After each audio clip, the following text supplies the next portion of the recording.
धन्यवाद कि आज हिसार की पावन धरा पर ये स्वामी धर्मदेव आपके बीच में है और आपका आगमन हुआ। हमारे सजग और सार्थक जीवन को जीने वाले आप सब लोग, मैं आपको अपनी सद्भावना, शुभकामना, मंगल कामना अर्पित समर्पित करता हूं। और आज एक विशेष उद्देश्य को लेकर के आप लोगों के बीच में उपस्थित हुआ हूं। नाम से स्वामी धर्मदेव मुझे कहते हैं और 2010 में हरिद्वार का जब महाकुंभ का पावन पर्व था तो उस समय महामंडलेश्वर के नाम से पट्टाभिषेक भी हुआ। ये ठीक है कि जीवन पिछले 46 वर्षों से इसी लाइन में है। परमात्मा की कृपा है, एक जीवन का संकल्प है जिसको लेकर के प्रारंभ से चल रहा हूं। मेरे आराध्य, मेरे पूज्य, मेरे गुरुजन, हालांकि पश्चिमी पंजाब 1947 विभाजन से पहले वहां पर जहां इनके स्थान थे, वहां से आगमन हुआ पटौदी में। और पटौदी आधार कार्ड के नाम से अपना एड्रेस जरूर है, आश्रम हरि मंदिर पटौदी, जिला गुरुग्राम, हरियाणा, लेकिन सार्वभौम जीवन है सारे भारतवर्ष में। कश्मीर से कन्याकुमारी तक भारतवर्ष को मैंने कई बार देखा है। दुनिया के दूसरे देशों में भी जाता हूं, समुद्र पार भी जाता हूं, लेकिन भारत की गौरव गाथा को गाता हूं। मुझे अपने भारत पर, अपने देश पर नाज है, गर्व है। शायद जन्म से मुझे ये संस्कार मिले। माँ की दूध की धाराओं के साथ मैं कह सकता हूं 13 नवंबर 1961 में, आज से 62 वर्ष पूर्व शरीर का जन्म हुआ। और तब से लेकर के जब से मैंने होश संभाला, चाहे मेरा बालपन, बचपन खेत कल्याण में बीता, किसान परिवार का जन्म है। और उसके बाद 1978 में पटौदी आगमन हुआ और गुरुजनों का सानिध्य, सामीप्य मिला। 45-46 वर्षों से इसी लाइन में जीवन चल रहा है। और अब उस मुख्य मुद्दे पर आता हूं, क्योंकि भूमिका में मेरा ये बताना, कहना जरूरी था कि एक सोच, एक संस्कार इन खून की धमनियों में है, रक्त के प्रवाह में है, जिसको लेकर के जीवन चल रहा है। और अभी हाल में कहूंगा, बिल्कुल हाल में एक नया संकल्प और लिया है, जिसकी शायद मैं पहली कॉन्फ्रेंस कर रहा हूं। ये प्रेस कॉन्फ्रेंस हमारे प्रेस के बहुत अच्छे प्यारे प्यारे इलेक्ट्रॉनिक मीडिया, प्रिंट मीडिया, सारे संवाददाता प्यारे प्यारे आप बैठे हैं और आपके सामने पहली बार मुखातिब हो रहा हूं। प्रेस से मैं कई बार मिलता रहा हूं कई कार्यक्रमों को लेकर के, लेकिन आज पहली बार एक अपने आप में इतिहास का सृजन हो रहा है, जिस नए मुद्दे को लेकर के मैं चला हूं और उसकी पहली कॉन्फ्रेंस हो रही है। वो मुद्दा है राष्ट्र सर्वोपरि। हालांकि इसी संदर्भ में कार्य प्रारंभ से होते रहे हैं, चर्चा करता रहा हूं, बात करता रहा हूं, लेकिन अब मैंने एक मिशन बनाया है, बाकायदा उसका एक नाम देकर के, वो है राष्ट्रीय सनातन महासंघ। ये एक नाम दिया है, राष्ट्रीय सनातन महासंघ। इस नाम को देकर के अब इसके अनुरूप इस कार्य को और तीव्र गति प्रदान करनी है। और इस बैनर के नीचे पहला कार्यक्रम आपके हिसार में ही हो रहा है। अभी 3 दिसंबर रविवार 2023 हमारी यूनिवर्सिटी गुरु जंभेश्वर विश्वविद्यालय हिसार, उसी के परिसर में चौधरी रणवीर सिंह ऑडिटोरियम, उसके अंदर ये कार्यक्रम रहेगा। 12 बजे से लेकर के 3, साढ़े 3, 4 बजे तक, 4 बजे तक मान के चलें कार्यक्रम चलेगा। और ये कार्यक्रम, पहला कार्यक्रम युवा सम्मेलन, जिसमें मेरे प्रेमास्पद, स्नेहास्पद, प्रिय श्री हरीश वर्मा जी बैठे हैं। ये इस कार्यक्रम के संयोजक हैं, उदीयमान हैं, नौनिहाल हैं, नौजवान हैं, हमारी भावी आशाओं के केंद्र भी हैं, सक्रिय हैं, एक्टिव हैं, ऊर्जावान हैं। परमात्मा की कृपा है, बहुत सारे नौजवान, उनका नेतृत्व ये पहले भी करते रहे हैं। और अब एक जलवा दिखाई देगा। जिस संकल्प को स्वामी धर्मदेव लेके चला है, उसी से अपना कंधा मिलाकर के श्री हरीश वर्मा जी आगे बढ़े हैं। वो संकल्प मेरा क्या है, उसको आपके सामने आज रखना चाहता हूं कि मेरा भारत, मैंने एक बार नहीं अनेक बार कहा, और आप इस बात को स्वीकार करेंगे, आपको भी सबको अच्छा लगता है जब ऐसी बात आपके सामने आती है, क्योंकि आप मूल रूप से सब भारतवासी हैं।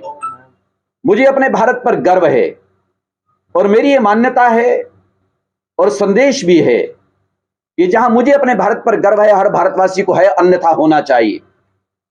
कहीं कहीं कभी कभी हृदय में पीड़ा जन्म लेती है जब कुछ लोगों से हम एक अनर्गल बातें सुनते हैं।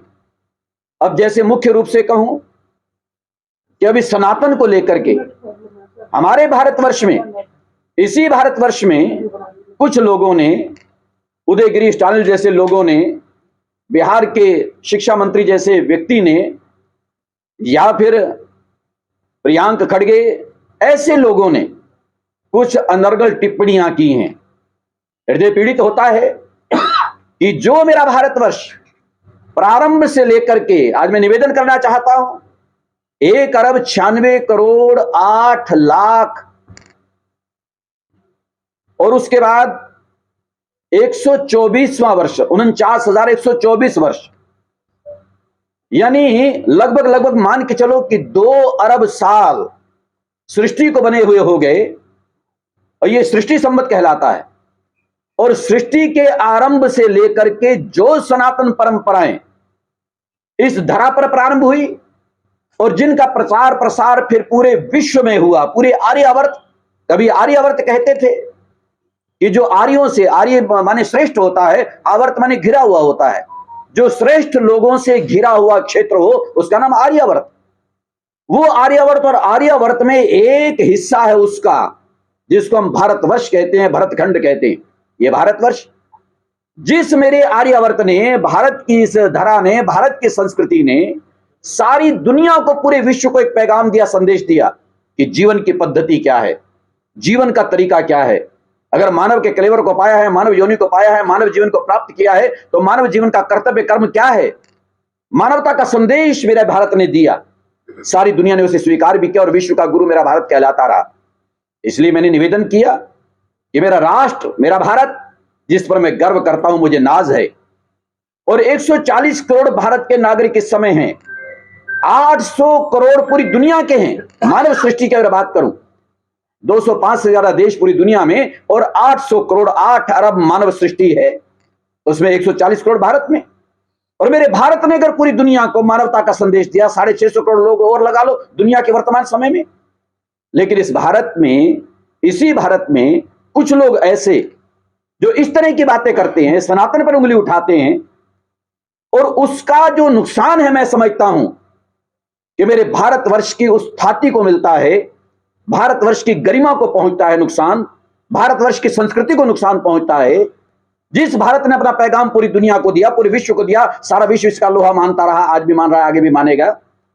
लेकिन यहीं पर पैदा होने वाले कुछ लोग इसको नुकसान पहुंचाने का प्रयास करते हैं। एक तो हमने उनका मार्गदर्शन भी करना है, उनको राह भी दिखानी है, उनको समझाना भी है। वो हमारे पास दोनों चीजें फिर होती हैं, हम प्यार से भी समझाते हैं, फटकार के भी समझाते हैं। क्योंकि इस समय आपके सामने एक सन्यासी बैठा है, ये सन्यासी स्वामी धर्मदेव आपके सामने, और हमारी जो दिल की भावना है, हम सबसे पहले रास्ता वही अपनाते हैं कि भैया सही रास्ते पर चलो, भारत के सम्मान को बढ़ाओ, इसके गौरव को बढ़ाओ। और केवल मात्र इसलिए नहीं कि हमारा जन्म भारत में हुआ, हम भारतवासी है, वो तो है, लेकिन मेरा भारत बता क्या रहा है, मेरा भारत समझा क्या रहा है, मेरा भारत कह क्या रहा है। भारत कह रहा है कि जियो और जीने दो। हमारे जीवन की परंपराएं, हमारे जीवन का क्रम, वो जीने का भी है और जीने देने का भी है। हम खुद भी जिए और दूसरों को जीने भी दें। इसलिए मैं उस संदेश को बार बार कहा करता हूं, जीने दो हर बशर को, खुद भी जिया करो, तितली के पर तलक की हिफाजत किया करो, कि बिन आदमी वजूद क्या है कायनात का, इंसान हो इंसान से मोहब्बत किया करो। आदमी को आदमी से प्यार होना चाहिए, ये संदेश हमेशा देते हैं। और अब मैं इसमें अब और प्रमुख मुद्दे पर आकर के, राष्ट्र मेरा सर्वोपरि, मेरे भारत पर हमें नाज, और भारत का हर नागरिक, भारत का वर्तमान समय में बच्चा बच्चा सतपथगामी बने। इसलिए राष्ट्रीय सनातन महासंघ बना करके इसके मुख्य रूप से अभी 5 उद्देश्य निर्धारित किए हैं, जिन विषयों को लेकर के राष्ट्रीय स्तर पर और आने वाले समय में भगवान कृपा करेंगे अंतरराष्ट्रीय स्तर पर भी चर्चा होगी। लेकिन इस समय हरियाणा प्रदेश के भी हिसार से हम इसको प्रारंभ कर रहे हैं। वो मुख्य 5 बिंदु, 5 उद्देश्य, जिसको लेकर के राष्ट्रीय सनातन महासंघ अब अपनी उड़ान भर रहा है, आगे बढ़ रहा है। जो कि हमने संस्कार देने हैं, हमने प्रेरित करना है, हमने नौजवानों के अंदर, बच्चों के अंदर इस चीज को भरना है। उसमें सबसे पहला है देशभक्ति, दूसरा है नशा मुक्ति, तीसरा है मातृ पितृवंदन, हर बच्चा बच्चा माँ बाप का सम्मान करे, चौथा है असहाय की सेवा या असहाय का सहयोग, और पांचवा है दृढ़ अनुशासन। ये 5 हमारे मुख्य बिंदु वर्तमान में रहेंगे। इन 5 उद्देश्यों को लेकर के राष्ट्रीय सनातन महासंघ काम करेगा, जिसकी शुरुआत यहां से हो रही है 3 तारीख को कार्यक्रम करके। और उसमें हमारे प्रिय हरीश वर्मा जी आपके साथी हैं, चाहे वो दीपक जी हैं, कुलदीप जी हैं, और भी सब हैं। पूरा युवा समाज इस समय हमारे इस क्षेत्र का जुटा हुआ है, और हजारों हजारों, अब सैकड़ों वाली बात नहीं है, हजारों हजारों नौजवान एकत्रित होने वाले हैं। ये पहला कार्यक्रम 3 दिसंबर को, जिसमें हमारे आदरणीय सम्माननीय हरियाणा प्रदेश के यशस्वी मुख्यमंत्री श्रीमान श्री मनोहर लाल खट्टर जी, उनकी भी गरिमा में उपस्थिति रहेगी। उनका भी 3 बजे संबोधन इसमें नौजवानों को मिलने वाला है। लेकिन मुख्य बात उसमें मैंने करनी है इस मुद्दे पर जिसकी चर्चा मैं आपसे कर रहा हूं, और मैं चाहता हूं कि आपके माध्यम से हमारी आवाज, क्योंकि मैं जानता हूं कि पत्रकार और पत्रकारिता, वो इलेक्ट्रॉनिक मीडिया, प्रिंट मीडिया हो, अब हम जगह जगह जाकर के अपनी बात कहें, बहुत ताकत लगती है, बहुत मेहनत लगती है, खून पसीना लगता है। लेकिन आप इतने सहायक हो जाते हो हमारे जैसे लोगों के संकल्पों को जन जन तक पहुंचाने के लिए। उसके लिए मैं पुनः आभार भी आपका व्यक्त करता हूं कि हमारा ये संकल्प, जिस संकल्प को आप अच्छी तरह समझ रहे हैं कि हम चाहते हैं कि बच्चे बच्चे के अंदर देशभक्ति, राष्ट्रभक्ति वो पूरी तरह से जागृत हो, ये भाव हर एक का बने, कम से कम मेरे भारतवासियों का। हालांकि मैं दुनिया के देशों में भी जाता हूं, उन लोगों से भी कहता हूं, और अगर यहां भी कहूं तो कोई संकोच नहीं है कि जो जिस देश में पैदा हुआ है, जो जिस देश में पैदा हुआ है, जिस देश का नागरिक है, दुनिया के अगर 205 से ज्यादा देश हैं, मैं सबके लिए कहता हूं कि भैया अपने देश से प्यार करो। जब उनसे कहता हूं तो भैया भारतीयों से कैसे नहीं कहूंगा। मैं भारत का रहने वाला हूं, भारत की बात सुनाता हूं, भारत के गीतों को गाता हूं, हमारा जन्म यहां पर हुआ, जन्मभूमि यहां पर है। और भारत के लिए अगर बात नहीं करेंगे, अपने घर को नहीं सुधारेंगे, अपने घर के लिए प्रयास नहीं करेंगे, तो दुनिया की बात करना बेमानी होगी, बेफायदा होगा। हम अपने पहले, सबसे पहले घर को सुधारें। वो ठीक है, जैसे मैंने निवेदन किया, बेशक से 40 वर्षों से हम लोग काम कर रहे हैं, लेकिन समय समय पर मुद्दे आते रहते हैं। वर्तमान में जो मुद्दा आया हुआ है वो सनातन संस्कृति को नुकसान पहुंचाने वाला। एक तो इसको नुकसान ना हो, इसका प्रचार प्रसार और ज्यादा हो, और उसके साथ मेरे भारत का सम्मान, मेरे भारत का सम्मान, भारत का मुकुट, भारत का झंडा, ये तिरंगा, ये अंतरिक्ष में हमेशा हमेशा लहराता रहे।